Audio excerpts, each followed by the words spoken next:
Welcome to our YouTube channel real math zone. আমি হলাম Debashis sir. আজকে তোমাদের আমি ক্লাস 11 এর, শুধু ক্লাস 11 বললে ভুল হবে, এখান থেকে জেই মেন আর ডাব্লিউবি জেইতে মোটামুটি 3টে থেকে 4টে কোশ্চেন আছে। তাহলে জেই মেনে 3টে কোশ্চেন আসা মানে 3 4 12 মার্ক এখান থেকে ক্যারি করবে। আমরা আজকে পড়বো প্যারাবোলা বা অধিবৃত্ত।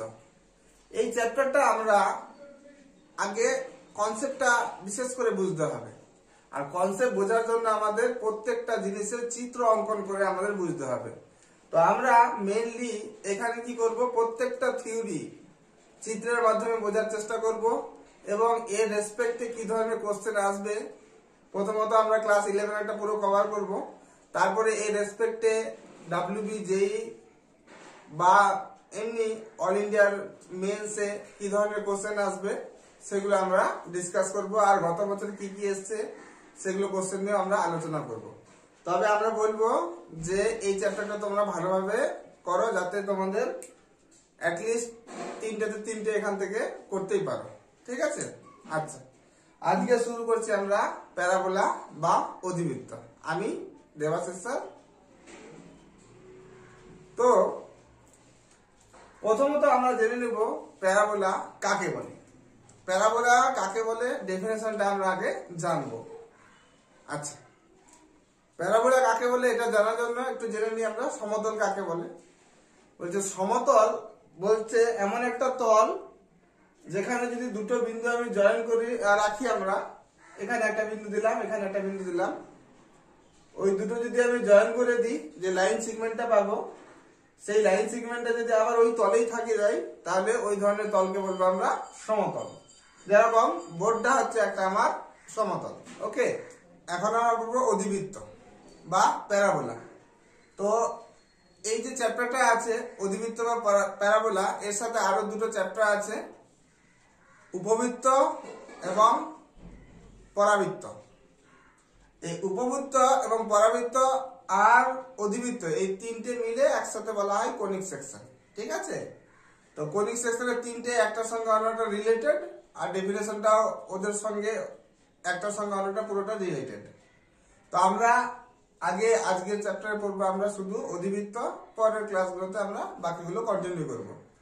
তো অধিবৃত্ত কাকে বলে আমরা সেটা এখন জেনে নেব। তো একটা সমতলের নির্দিষ্ট একটা বিন্দু নিলাম, ফিক্সড পয়েন্ট নিলাম আমরা এস। এই এসটাকে পরবর্তীকালে আমরা বলবো ফোকাস বা নাভি। আর এই সমতলের উপর একটা নির্দিষ্ট লাইন নিলাম, মেবি তোমরা এদিকেও নিতে পারো, এদিকেও নিতে পারো, উপরেও নিতে পারো, নিচে নিতে পারো, কোনো ব্যাপার নেই।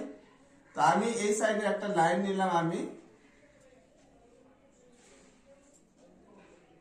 নাম দিলাম লাইনটার L1। এটাকে বলা হয়, পরবর্তীকালে দেখবো আমরা, এর নাম হচ্ছে নিয়ামক, আমরা এখনই লিখে রাখলাম, বা ডাইরেক্টলি।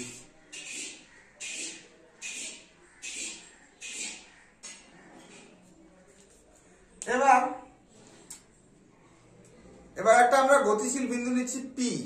যে অধিবৃত্ত কাকে বলে, যে পি আমরা এই সমতলের উপর একটা গতিশীল বিন্দু নিব পি, যে কোনো জায়গায় মেবি হতে পারে পি, এখানে এখানে কোনো এক জায়গায়, যেটাকে আমরা এক্স কমা ওয়াই দিয়ে সূচিত করছি।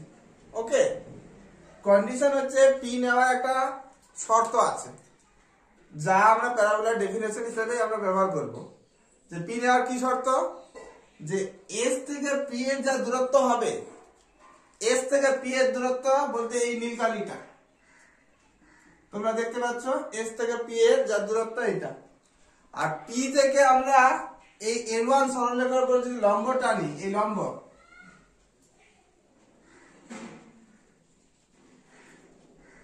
এম নাম দিলাম, এই যে এসপি আর পিএম এই দূরত্বটা কি হবে, সর্বদা সমান হবে। এসপি ইকুয়াল টু যদি পিএম, তাহলে আমরা গতিশীল বিন্দু পি এমন ভাবে নিব যাতে করে এসপি থেকে যে দূরত্ব হবে আর পিএম বলতে L1 বা নিয়ামকের উপর পারপেন্ডিকুলার যে ডিসটেন্সটা কত, পি বিন্দু থেকে যে ডিসটেন্সটা পাবো সেটাকে বলবো আমরা পিএম। এই এসপি এবং পিএম এই দূরত্বটা সেম হতে হবে। তাহলে ওই সমস্ত পয়েন্টগুলো যেহেতু গতিশীল, এটা শুধু একটা পাবো না, অসংখ্য পাবো। কিরকম? আমি যদি প্রথমে এটাই যদি আমি ভাবি,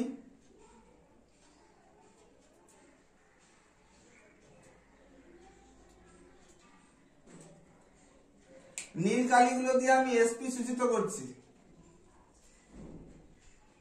আর পিএম গুলো আমি কালো কালি দিয়ে সূচিত করছি। তাহলে এই পি এখানে দেখতে পাচ্ছি আমরা এই ডিস্টেন্সটা, আর এই ডিস্টেন্সটা মোটামুটি আমার অনুযায়ী ঠিকই লাগছে, প্রপার স্কেল দিয়ে মাপলাম না। তাহলে এখান থেকে এসপি আর পিএম, পি মেবি এখানে আসতে পারে গতিশীল যেহেতু, পিটা এখানে আছে মানে এরকম এখানে আসবে একটা এসপি পিএম। ওকে, তাহলে এটা হচ্ছে আমাদের পি। তারপরে পিটা কোন দিকে হতে পারে? এখানে হতে পারে। এসপি এই দূরত্বটা যা দেখছি আমরা, পিএমটাও সেম দেখছি। তাহলে এদিকেও আসবে একটা এরকম এসপি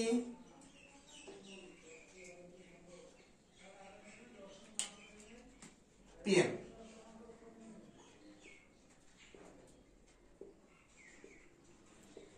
এই যে আমরা পয়েন্টগুলো পাচ্ছি, মানে পি বিন্দুর গতিপথ, মানে পি যে পথ বরাবর যাচ্ছে ওই পথগুলো যদি আমরা পয়েন্টগুলো যদি আমরা আরো অসংখ্য আছে, বাট আমি কয়েকটা আঁকলাম যেখানে এসপি ইকুয়াল টু পিএম হচ্ছে। ওকে, যেখানে যেখানে এসপি আর পিএম গুলো সেম হবে, ঠিক আছে। তাহলে এই যে আমরা পয়েন্টগুলো পাচ্ছি, পি এর পয়েন্টগুলো, এগুলো যদি আমরা যুক্ত করে দিই, তাহলে যেই জিনিসটা পাবো তাকেই বলবো আমরা অধিবৃত্ত বা প্যারাবোলা। তো যুক্ত করলে দেখি কি পাওয়া যায়। আমরা যদি যুক্ত করি তাহলে এরকম কিছু একটা পাচ্ছি।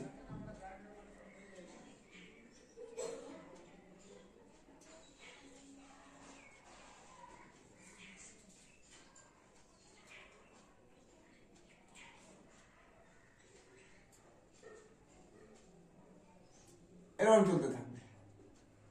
তাহলে এটা যত বাড়বে এদিকে তত ডিস্টেন্স গুলো ছড়িয়ে ছড়িয়ে যাবে, মানে এইরকম টাইপের হবে, এরকম করে উঠতে থাকবে ওইদিকে, আর এইভাবে এটা এটা চলতে থাকবে এইদিকে।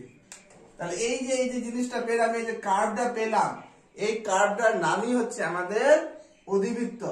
তাহলে আশা করি তোমরা অধিবৃত্তের সংজ্ঞাটা বুঝতে পারলে। তা আমার একটা পি দিলেই হবে, অতগুলো দরকার নেই আমার, তো এগুলো আমি মুছে দিলাম। সেই জন্য এই লাইনগুলো আমার এতটা দরকার নেই, আমার শুধু কার্ভটা দরকার, তো কার্ভটাই আমি নিব, ঠিক আছে। এটাকে যদি আমি বাড়িয়ে দিই, এটাকে বলবো আমরা অক্ষ। এই অধিবৃত্তের সাপেক্ষে এই লাইনটাকে বলবো আমরা অক্ষ। এই যে এটাকে বলা হয় আমাদের ভার্টেক্স বা শীর্ষ, যেটাকে নাম দিলাম আমরা এ। তাহলে এখান থেকে এ থেকে নিয়ামকের উপর যে দূরত্বটা পেলাম, এর নাম আমি দিয়ে দিচ্ছি এ ড্যাশ। ওকে, তাহলে আমরা কি দেখতে পাচ্ছি, এ ড্যাশ, বা তোমরা এম দিয়েও দিতে পারো, কোনো সমস্যা নেই। আমরা একটু দেখলাম যে S A R a dash কি হবে, সেম। তাহলে এস এ ড্যাশ এই দুটো কি হচ্ছে, সেম। বা এক কথায় আমরা বলতে পারি যে এই যে ভার্টেক্স বা শীর্ষবিন্দু সবসময় কি থাকবে, ফোকাস, এবং এখান থেকে লম্ব যদি টানি আমরা নিয়ামকের উপর, তাহলে এই নিয়ামকের আর ফোকাস আর নিয়ামকের যেখানে কাট করলো সেই দুটোর মিডিল পয়েন্ট হচ্ছে আমাদের এ। কেন? কারণ আমাদের সংখ্যাটা তো এরকম ছিল যে SP equals to PM. Actually এটা পি ছিল আর এটা পিএম, নামটা চেঞ্জ করে দিলাম, এটার নাম করলাম আমি ভার্টেক্স, ভার্টেক্সকে নাম দিলাম আমরা এ, আর এর নাম দিলাম আমরা এ ড্যাশ। এই হলো আমাদের ডেফিনেশন।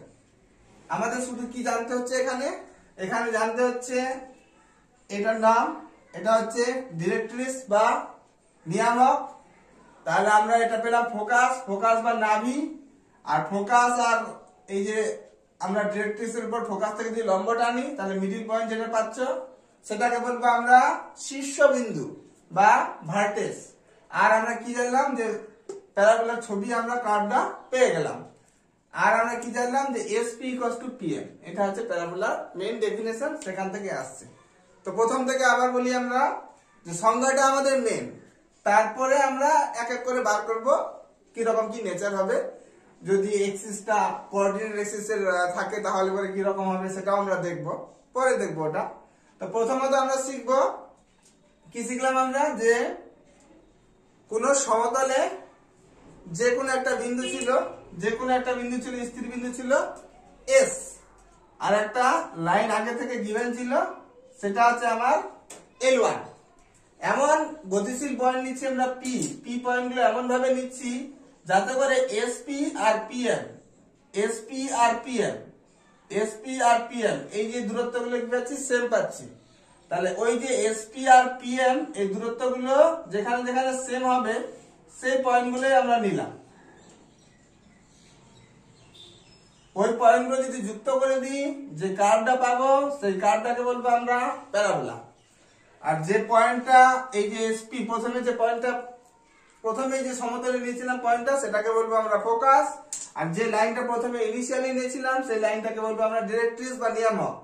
আর আমরা এস থেকে ফোকাস থেকে যদি আমরা নিয়ামকের উপর লম্ব টানি, এই যে মিডিল পয়েন্টে যেটা ছিল, যেটা এসপি পিএম হচ্ছিল, এই মিডিল পয়েন্টের নাম দিব আমরা ভার্টেক্স। আর এটা যেখানে ছেদ করলে এর নাম দিলাম আমরা এ ড্যাশ। তাহলে এই হচ্ছে আমাদের প্যারাবোলার প্রথম ডেফিনেশন। তাহলে প্যারাবোলার সংজ্ঞা হচ্ছে এসপি ইকুয়ালস টু পিএম। যদি হয় তাহলে পি এর সঞ্চার পথটাকে বলবো আমরা প্যারাবোলা। ওকে, নেক্সট আমরা করব যে প্যারাবোলাটার যদি ভার্টেক্স শীর্ষবিন্দু যদি কোঅর্ডিনেট এক্সিসে থাকে, তার মানে এখানে যদি আমাদের ভার্টেক্সটা থাকে, এরকম জায়গায় যদি ভার্টেক্সটা থাকে, তাহলে প্যারাবোলার সমীকরণটা কি হবে সেটা আমরা দেখব। চারটে এখান থেকে পসিবিলিটি আসতে পারে। এরকম প্যারাবোলা হতে পারে, এরকম প্যারাবোলা হতে পারে, এরকম প্যারাবোলা হতে পারে, অথবা এরকম প্যারাবোলা হতে পারে। এই চারটে পসিবিলিটি যেগুলো আছে সবগুলোই আমরা এখন এক এক করে আলোচনা করব। তারপরে আমরা আলোচনা করব যদি ভার্টেক্সটা অন্য জায়গায় থাকে তখন কি হবে। তো আপাতত আমরা ভার্টেক্সটা মূল বিন্দুতে ধরে আমরা প্যারাবোলার সমীকরণগুলো বার করার চেষ্টা করব। ওকে, তো আমরা প্যারাবোলার স্ট্যান্ডার্ড সমীকরণ শুরু করার আগে কিছু কিছু জিনিস বা নাম আমরা একটু জেনে নিই।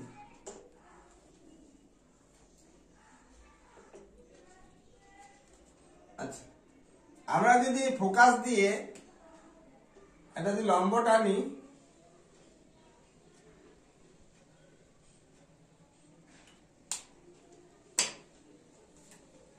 এই বিন্দুটার নাম দেওয়া হয় L1, এটা হচ্ছে L2। ফোকাস দিয়ে পারপেন্ডিকুলার যাচ্ছে, এই L1 L2 এই যে দৈর্ঘ্যটা পাচ্ছি এদের বলা হয় নাভি লম্ব বা লেটাস রেক্টাম।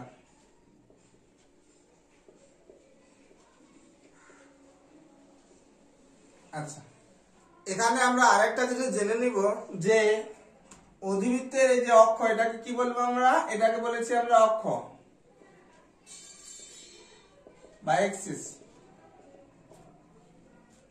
এই এক্সিসের উপর ফোকাস ছাড়া অন্য যদি যে কোনো আমরা লম্ব একটা যে টানি, এই যে এটা হচ্ছে পারপেন্ডিকুলার, এটা সাপোজ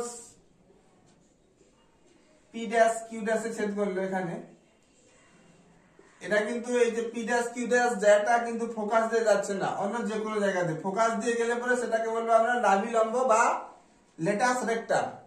ফোকাস দ্বারা যদি না যায় এরকম কোন যদি পারপেন্ডিকুলার যা থাকে, তাহলে এই দৈর্ঘ্যটাকে পি ড্যাশ কিউ ড্যাশ, এই দৈর্ঘ্যটাকে বলবো আমরা দ্বিগুণ কোটি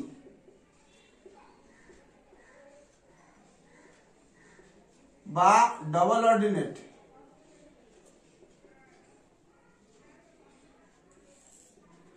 অর্ডিনেট মানে হচ্ছে কোটি, আর অ্যাবসেসা মানে হচ্ছে ভুজ। তাই দ্বিগুণ কোটি যদি বলে কোনো অঙ্কে থাকে তাহলে আমরা এই লেন্থটা নিব পি কিউ ড্যাশ, এই লেন্থটা। মানে অক্ষের উপর যে কোনো যদি আমরা পারপেন্ডিকুলার লাইন টানি, যেটা আমরা কি ফোকাস দিয়ে না যাই, তাহলে এর নাম হচ্ছে আমাদের কি দ্বিগুণ কোটি। আর ফোকাস দিয়ে গেলে পরে ওর পার্টিকুলার নাম আছে, ফোকাস দিয়ে গেলে পরে ওর নাম হলো আমরা নাভি লম্ব বা লেটাস রেক্টাম। তাহলে এই হলো আমাদের বেসিক কিছু তথ্য। এবার আমরা প্যারাবোলার স্ট্যান্ডার্ড ফর্মে এগোবো। ওকে, নেক্সট আমরা প্যারাবোলার সমীকরণ বার করব যখন ভার্টেক্স শীর্ষবিন্দু কোথায় থাকবে, মূল বিন্দুতে থাকবে। ওকে, আচ্ছা এটা আমি মুছে দিলাম।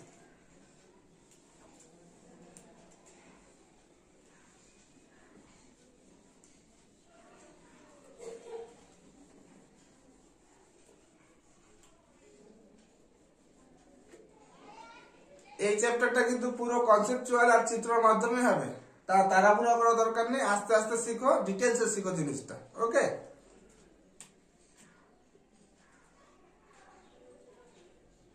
তাহলে আমরা কি করলাম, এটা আমরা y অক্ষ আর এটা আমরা x অক্ষ আঁকলাম। এটা হচ্ছে x অক্ষ আর এটা হচ্ছে y অক্ষ, আর এটা আমরা মূল বিন্দু নিয়ে নিলাম 0 0। আমরা প্রথমত ধরে নিলাম যে ভার্টেক্স শীর্ষবিন্দুটা, যে প্যারাবোলাটা আমরা চাইছি তার শীর্ষবিন্দু হচ্ছে মূল বিন্দুতে, তার মানে এটা হচ্ছে a। আর আমরা একটু আগে দেখলাম যে, আর এটাকে আমরা অক্ষ ধরে নিলাম।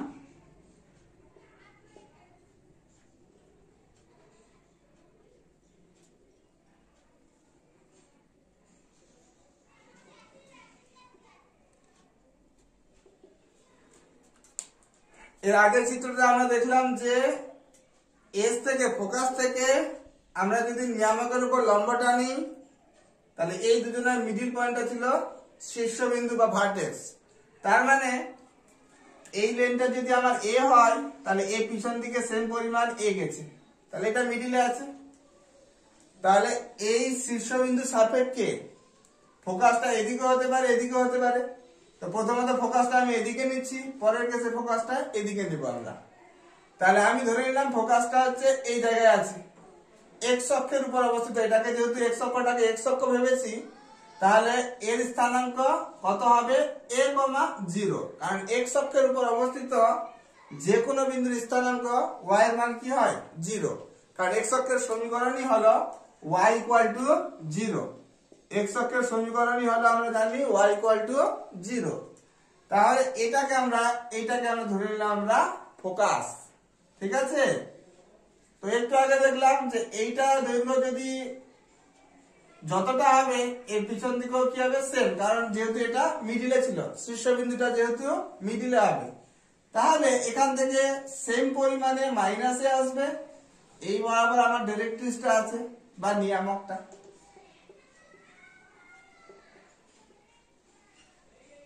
এর স্থানাঙ্ক কত হবে, -a, 0। এর নাম দিয়ে দিই a'।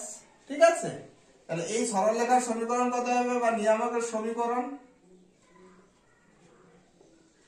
এটা কার, এটা হচ্ছে আমরা y অক্ষের সমান্তরাল। আর y অক্ষের সমান্তরাল কত পরিমাণ গেছে, নেগেটিভ -a পরিমাণ গেছে। তাহলে কত হবে, x -a। x এ দেখো তোমরা দেখতে তো পাচ্ছ, x বাদিকে এসছে, তো কত পরিমাণ এসছে, -a পরিমাণ এসছে। তাহলে x এর মান কি হবে, -a। আর y অক্ষের সমীকরণ x কনস্ট্যান্ট হয়, কনস্ট্যান্টের দৈর্ঘ্যটা আমার এখানে জানা আছে -a। তাহলে এর সমীকরণ আমরা পেয়ে গেলাম। তাহলে নিয়ামকের সমীকরণ পেয়ে গেলাম x -a। ফোকাস পেয়ে গেলাম কত, ফোকাস পেয়ে গেলাম a, 0। এবার আমরা একটা গতিশীল বিন্দু নিব P, যেখান থেকে SP আর PM কি হবে, সেম হবে। তাহলে ধরে নিলাম এই জায়গাটা। তো এখান থেকে আমরা একটু কাছে হবে, এই জায়গাটা দেখতে পাচ্ছি, এখানে আমরা SP আর PM এরকম। তাহলে এখানে হলো করে সেম দিকে, এদিকেও থাকবে সেম পরিমাণে এদিকে। আর কার্ভটা তো আমরা দেখলাম একটু আগে কিরকম হয়। কার্ভটা হবে তাহলে কিরকম, কার্ভটা হবে আমার এরকম।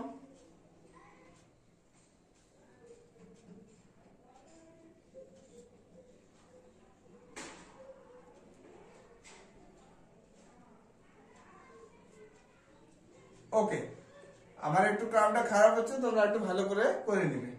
তাহলে এই গতিশীল বিন্দুটা P নিলাম, P x, y প্যারাবোলার। তাহলে P এটা হচ্ছে M। প্যারাবোলার ডেফিনেশন কি শিখলাম আমরা, প্যারাবোলার সংজ্ঞা শিখলাম যে SP = PM। SP = PM। তো আমরা SP লেন্থটা বার করব আর PM লেন্থটা বার করব। দুটো লেন্থ বের করে আমরা কি করে দেব, ইকুয়াল করে দেব। ইকুয়াল করলে যেটা পাবো ওটা হয়ে যাবে আমার প্যারাবোলা, এই প্যারাবোলাটার সমীকরণ। ওকে, তো এসপি তো আমরা ইজিলি পেয়ে যাব। এসপি বলতে দুটো বিন্দুর মধ্যে দূরত্ব, এ একটা বিন্দু এ একটা বিন্দু, দুটো বিন্দুর মধ্যে দূরত্ব। আমরা কি জানি দুটো বিন্দুর মধ্যে দূরত্ব x2 - x1 তার স্কয়ার প্লাস y2 - y1 তার স্কয়ার। এটা জানি আমরা দুটো বিন্দুর মধ্যে দূরত্ব। তাহলে এই হিসাবে আমাদের কি করবে, এটাকে আমরা x1 y1 ভেবে নিই, বা এটাকে তোমরা x2 y2 ভাবো, এটাকে x1 y1 ভেবে নাও, ঠিক আছে। তাহলে x2 - x1 তাহলে x - a তার স্কয়ার প্লাস y2 - y1 তাহলে y - 0 তার স্কয়ার। তাহলে sp আমরা পেয়ে গেলাম। sp টা খুব সহজ, আমরা দেখতে পাচ্ছি p বিন্দু হচ্ছে অধিবৃত্তের উপর যে কোনো একটা বিন্দু p। আমরা অধিবৃত্তের সংজ্ঞা জানলাম কি, sp = pm। আর sp বলতে হচ্ছে দুটো বিন্দুর মধ্যে দূরত্ব। দুটো বিন্দুর মধ্যে দূরত্ব ক্লাস 9 থেকে আমরা শিখে আসছি, বলো। তাহলে sp বলতে হচ্ছে কত, হচ্ছে আমাদের এটাকে তোমরা x2 y2 ভাবো, আর এটাকে তোমরা x1 y1 ভেবে নাও। তাহলে কত হবে, x2 - x1 তার স্কয়ার প্লাস y2 - y1 তার স্কয়ার, ইজি। আর আমার সরল রেখার চ্যাপ্টার যারা করেছো তারা জানো যে pm কিভাবে বার করতে হয়, ওটা আমি দেখিয়েছিলাম। তো এই সরল রেখাটা আমার জানা আছে, নিয়ামকটা জানা আছে। নিয়ামকটা কত, x + a = 0। এটা এইদিকে টেনে নিলাম, হ্যাঁ, এই মাইনাস এটাকে এইদিকে টেনে নিলাম, x + a = 0। আর গতিশীল বিন্দুটা p হচ্ছে কত, p হচ্ছে x, y। তাহলে pm আমরা কি শিখেছিলাম, সরল রেখায় আমরা শিখেছিলাম যে বহিস্থ কোনো বিন্দু p x1, y1 বিন্দু থেকে একটি সরল রেখা ax + by + c = 0, এই সরল রেখার উপর লম্ব দূরত্ব pm হলে এই pm বার করার আমরা ফর্মুলা দেখেছিলাম যে এই বিন্দুটা এই সরল রেখাটাকে স্যাটিসফাই করবে, মানে a x1 + b y1 + c by √x এর যে কোএফিসিয়েন্ট a তার স্কয়ার প্লাস y এর যে কোএফিসিয়েন্ট আছে b তার স্কয়ার। এটা ছিল আমাদের pm বার করার সূত্র। সেই এই কনসেপ্টটা আমরা এখানে ইউজ করব। তাহলে pm কত হয়ে যাবে আমাদের, pm হয়ে যাবে এই বিন্দুটা এখানে বসে যাবে। তাহলে x এর জায়গায় x ই বসে গেল, y নেই তাহলে বসলো না, কোনো ব্যাপার না। তাহলে কি হবে, x এর জায়গায় x ই বসলো আর y নেই তো কিছু করার নেই, তাহলে প্লাস a বাই √, কত x এর যে কোএফিসিয়েন্ট কত আছে, x এর কোএফিসিয়েন্ট 1, x এর আগে কত আছে 1, x এর কোএফিসিয়েন্ট 1 তার স্কয়ার, y নেই মানে তার কোএফিসিয়েন্ট কত ছিল 0 তার স্কয়ার। তাহলে pm আমরা পেয়ে যাচ্ছি আমরা x + a এর মডুলাস, x + a এর মডুলাস। তো আবার আমরা pm বার করাটা দেখিয়ে দিচ্ছি যে কোনো একটা বহিস্থ বিন্দু থেকে কোনো সরল রেখার উপর লম্ব দূরত্ব বলতে বোঝাচ্ছে ওই বিন্দুটা ওই সরল রেখাটাকে সিদ্ধ করবে, মানে ax1 + by1 + c by √x এর যে কোএফিসিয়েন্ট আছে তার স্কয়ার প্লাস y এর যে কোএফিসিয়েন্ট আছে তার স্কয়ার। এখানে আমাদের নিয়ামকটা হচ্ছে x + a, এটাকে তোমরা ইচ্ছা করলে এভাবে লিখতেই পারো, x + 0 * y + a = 0। তাহলে তোমাদের আরো বুঝতে সুবিধা হয়ে যাবে। তাহলে এই বিন্দুটা এখানে স্যাটিসফাই করলো, মানে x এর জায়গায় x ই বসলো, y এর জায়গায় y বসলো, অন্য তো কোনো বিন্দু নেই। বাই √x এর যে কোএফিসিয়েন্ট কত আছে 1, তাহলে 1 এর স্কয়ার প্লাস y এর কোএফিসিয়েন্ট কত আছে 0, তাহলে 0 এর স্কয়ার। তাহলে দাঁড়াচ্ছে 1 + 0 মানে 1, √1 মানে হচ্ছে 1। তাহলে শুধু দাঁড়াচ্ছে x + a তার মডুলাস। ওকে, আচ্ছা, আমরা প্যারাবোলার সংজ্ঞা এই সাইডটা আমি মুছে দিলাম, হ্যাঁ। তো আমরা প্যারাবোলার কি সংজ্ঞা জানি, প্যারাবোলার সংজ্ঞা এখনই শিখলাম যে sp = pm। তার মানে হচ্ছে sp² = pm তার স্কয়ার লিখতে পারি আমরা। ওকে, তাহলে sp বলতে এর স্কয়ার, তাহলে x - a তার স্কয়ার প্লাস y স্কয়ার, কারণ y - 0 করলে শুধু y হয়, তাহলে y স্কয়ার হয়ে গেল। আর pm বলতে এই যে আমরা বের করে রেখেছি মডুলাস, মডুলাস মানে স্কয়ার করলে প্লাস হয়ে যাবে, x + a তার স্কয়ার। ওকে, তাহলে এটা আমরা ওইদিকে নিয়ে চলে যাচ্ছি x এর টার্মগুলোকে। তাহলে y² = x + a তার স্কয়ার মাইনাস x - a তার স্কয়ার। তো এটা তো সূত্র হয়ে গেছে আমাদের ক্লাস 9 বা 8 এর। যে a প্লাস b তার whole square minus a minus b তার হোল স্কয়ার, মানে 4ab সূত্রটা এটা। তাহলে আমাদের দাঁড়াচ্ছে y square equal to 4ax। তাহলে এইটা হচ্ছে আমার এই যে প্যারাবোলাটা দেখতে পাচ্ছ তোমরা, y স্কয়ার সমান 4ax। তাহলে এই পেলাম আমরা প্যারাবোলার আমরা সমীকরণ। এইভাবে ইজিলি খুব সহজ এবং চিত্রের মাধ্যমে আমরা বাকিগুলো প্রতিষ্ঠা করব এক এক করে। এখানে আমরা যে পেলাম y square equal to 4ax, এই প্যারাবোলাটার আমরা বাকি সবগুলো বার করব। কি কি বার করব? ফোকাস তো অলরেডি জানা আছে আমাদের, শীর্ষবিন্দু জানা আছে, আমরা কি নিয়ামকটা পেয়ে গেছি, অক্ষটা আমাদের জানা আছে x অক্ষ। এবার আমরা কি করব? s বিন্দু থেকে একটা পারপেন্ডিকুলার টানবো, এই L1 আর L2 নাভিলম্ব বার করব। আমরা নাভিলম্বের দৈর্ঘ্য বার করব, নাভিলম্বের প্রান্ত বিন্দুগুলো দুটোর স্থানাঙ্ক আমরা বার করব। তারপরে আমাদের কমপ্লিট হয়ে যাবে একটা প্যারাবোলা। এরকম করে আরো 3টে প্যারাবোলা করব, 4টে প্যারাবোলা যেগুলো শীর্ষবিন্দু মূল বিন্দুতে, আর 4টে করব যেগুলো শীর্ষবিন্দু মূল বিন্দুতে নয়। ওকে, তো এখন আমরা শিখব যে নাভিলম্বের দৈর্ঘ্য এবং নাভিলম্বের প্রান্ত বিন্দুর স্থানাঙ্ক। ওকে, তো আমরা নাভিলম্বের দৈর্ঘ্যটা এবার বার করার চেষ্টা করি। এটা আমার দরকার নেই, এটা আমি মুছে দিলাম, এটাও লাগবে না, এটাও আমি মুছে দিলাম, এটা আছে, এগুলো তো লাগবে না। ওকে, ওদিকটা আমি ক্যালকুলেশন করছি না, আমি এই জায়গাটাতে করে দেবো। আচ্ছা, তো আমরা কি করছি? ফোকাস দিয়ে একটা পারপেন্ডিকুলার লাইন টানছি। এখানে যেগুলো এটার নাম দিলাম L1 আর এটার নাম দিলাম আমরা L2।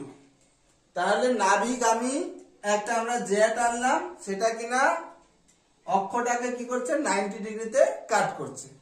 এই যে L1 আর L2 এই দুটো বিন্দুর আগে প্রথমত আমাদের স্থানাঙ্ক চাই, এটাকে বলা হয় নাভিলম্বের প্রান্ত বিন্দুর স্থানাঙ্ক। ঠিক আছে, তাহলে L1 এই যে বিন্দুটা, পিটা আমার দরকার নেই আপাতত, এটা মুছে দিলাম। ওকে, আচ্ছা, L1 যে বিন্দুটা আছে, L1 যে বিন্দুটা দেখো, আমরা যদি 2,3 লিখি, 2,3 লিখি, তার মানে এই দিক বরাবর 2 ছিল আর এই দিক বরাবর 3 ছিল। তো এই যে অক্ষের উপর স্থানাঙ্কটা 2,0 হয়, তাহলে এইটা যদি 2 হয়, তাহলে সেম ভাবে এই ডিসটেন্সটা কি হয়ে যাবে? আমাদের 2 হয়ে যাবে। তো আমরা এই যে দেখো তোমরা, এখান থেকে এই ডিসটেন্সটা আছে কি? এই ডিসটেন্সটা আছে a। তাহলে এখানে যখন L1 এ যাব, তো এই ডিসটেন্সটা সেমই থাকবে a, কারণ এই দিকটা তো এই গেছে।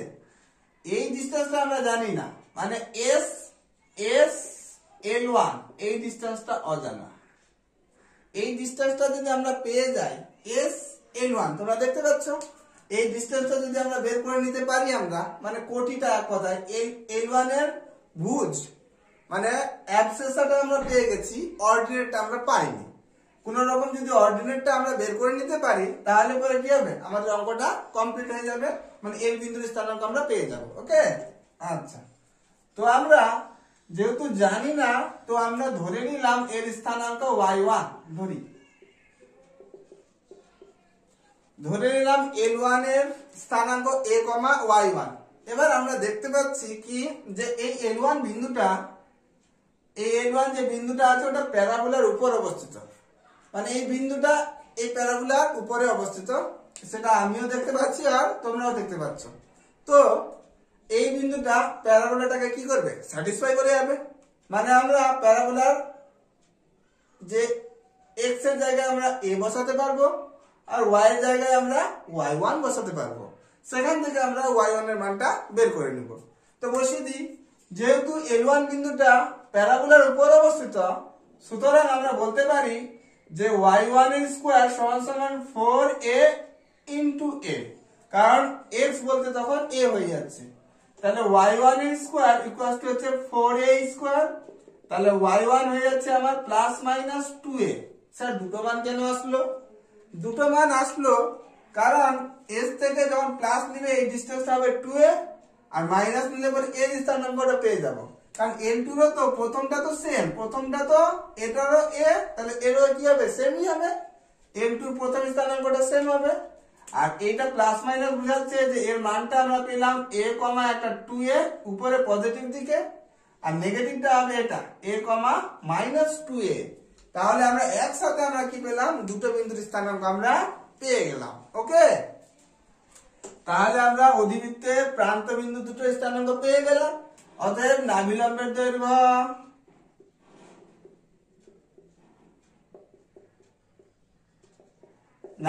দৈর্ঘ্য কি পাচ্ছি আমরা, দুটো বিন্দুর মধ্যে দূরত্ব মানে কত, x2 - x1, এটাকে তোমরা x1 y1 ভেবে নাও, এটাকে x2 y2 ভেবে নাও।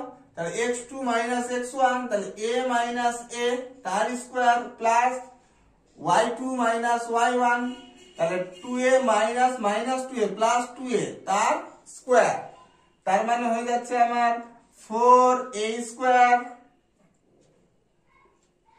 এরকম হয়ে যাচ্ছে। ঠিক আছে, তাহলে বের হবে কত, 4a। তাহলে নাভিলম্বের দৈর্ঘ্য আমাদের কি পেলাম, নাভিলম্বের দৈর্ঘ্য হচ্ছে 4a এবং প্রান্ত বিন্দুগুলোর স্থানাঙ্ক কত, a, 2a R a, -2a।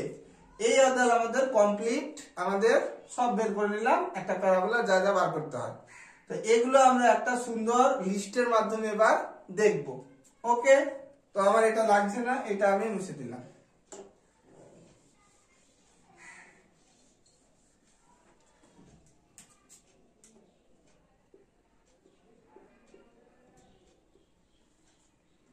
তাহলে এটাই আমাদের কমপ্লিট প্রথম প্যারাবোলাটা গেল, যার শীর্ষবিন্দু হচ্ছে 0, 0তে আর ফোকাস হচ্ছে নাভি হচ্ছে a, 0তে। আচ্ছা, এর শর্ট ট্রিক একটু বলে দিই। y² = 4ax, যেটা একঘাত আছে, এখানে x আমাদের একঘাত, তো এই জন্য দেখো খোলা মুখটা x এর দিকে, x অক্ষের দিকে এসছে। এখানে যেহেতু পজিটিভ, পিছনে মানে পজিটিভ আছে, তাহলে x অক্ষের ধনাত্মক দিকে এসছে। এরপরে দেখবো এখানে নেগেটিভ আসবে, তাহলে খোলা মুখটা আসবে x অক্ষের ঋণাত্মক দিকে। বাট যেটা একঘাত থাকবে, খোলা মুখটা সেই অক্ষ বরাবর থাকবে, এটা তোমরা মনে রাখবে চিত্র আঁকার জন্য। যখনই x টা একঘাত আছে, তার মানে খোলা মুখটা x অক্ষের দিকে। যদি উল্টো হতো, এরকম যদি হতো x² = 4ay, তার মানে আমরা দেখতে পাচ্ছি y টা একঘাত আছে, আর y টা একঘাত যেহেতু, তাহলে এরকম চিত্রটা আসতো।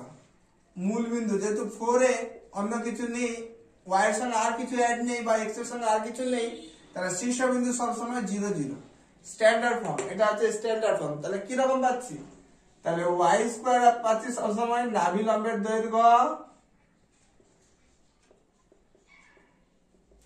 Into x। তাহলে এটা হচ্ছে আমাদের স্ট্যান্ডার্ড ফর্ম। প্রথমটা গেল প্যারাবোলা।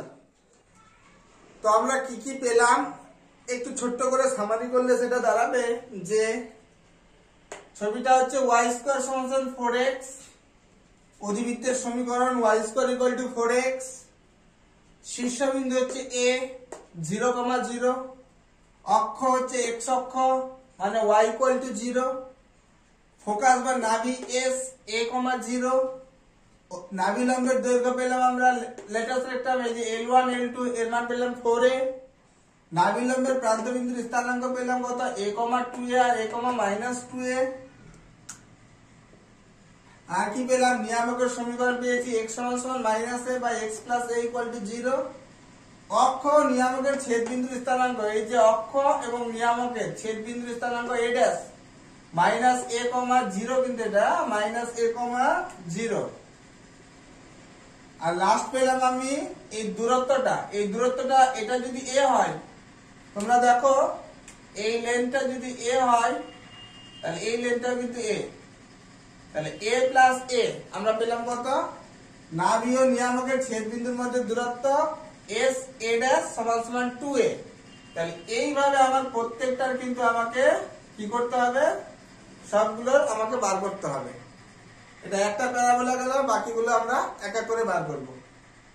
তোমাদের যদি ক্লাসটা ভালো লাগে বেশি করে শেয়ার করে দিবে, সাবস্ক্রাইব, যারা নতুন আছো সাবস্ক্রাইব করে দিবে, আর সবসময় চেষ্টা করবে প্যারাবোলা, হাইপারবোলা ওগুলো সবসময় কি করবে, বা ইলিপস সবগুলো চিত্র দিয়ে বোঝার চেষ্টা করবে সবসময়।